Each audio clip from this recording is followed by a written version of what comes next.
ল্যাবের তোমাদের সাথে সেকেন্ড ল্যাব। এখানে হচ্ছে আমরা পড়বো কি হিউম্যান স্কেলেটন নিয়ে।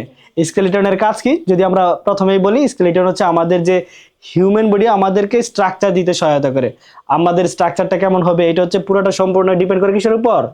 হিউম্যান স্কেলেটনের উপর। এই স্কেলেটনের আরো যদি ভাইটাল কাজ বলি সেটা হচ্ছে আমাদের যে ভাইটাল অর্গান আছে লিভার, লাঞ্চ, তারপরে কিডনি, হার্ট, এই ভাইটাল অর্গানগুলোকে আমাদের কি করে প্রোটেক্ট করে রাখে। কে করে? স্কেলিটন। এই পুরো স্কেলিটনের ভিতরে আমাদের হিউম্যান অ্যাডাল্টের 206টা বোনস থাকে। কয়টা? 206টা বোনস।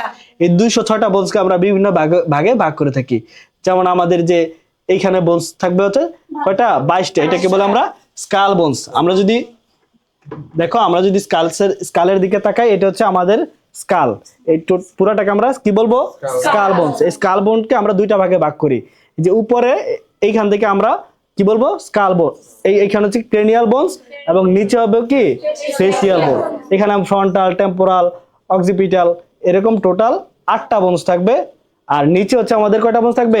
14টা বোন থাকবে। এই 14 এবং 8, নিচের 14টাকে আমরা কি বলবো? Facial bones. এবং উপরে যে 8টা থাকবে এটাকে বলবো আমরা কি?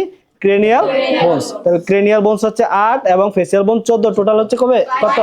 22টা বোনস। এটা হচ্ছে আমাদের স্কাল বোন গুলো। স্কাল বোনের পরে আমরা যদি দেখি তাহলে আমাদের যে এইখানে থাকবে মিডল ইয়ার বোন।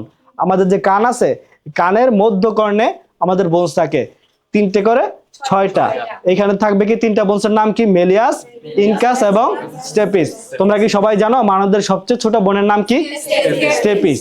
এই স্টেপিস হচ্ছে মানবদেহের সবচেয়ে ছোট বোন। তাহলে এই পাশে 3টা থাকলে এই কানে 3টা, তাহলে 3টা করে কয়টা? 6টা।